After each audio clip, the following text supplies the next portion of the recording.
Okay, good day mga kaersa. So, another day, another challenge na naman tayo, no? Dito sa nakikita nyo, commercial washing machine to na LG at na nire-repair namin ang board nito. Ang istorya nga po pala nito ay walang power siya, and then pag-check namin, pumutok yung IPM niya. Yung IPM po, Intelligent Power Module, yan yung nagko-control sa wash ng washing machine natin at sa spin niya.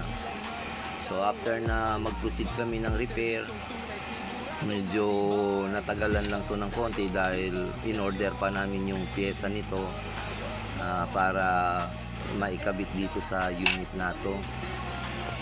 And after naman po na dumating yung pyesa, agad namin ikinabit siya dito sa board at eto na po yung resulta niya. Working na po siya, 100% working na. So sa mga magpapa-repair mga ka-ERSA, visit nyo lang yung page namin, pwede kayo mag-message doon, pwede kayo sa aming tumawag sa cellphone number at pwede po namin kayong puntahan agad. Thank you po.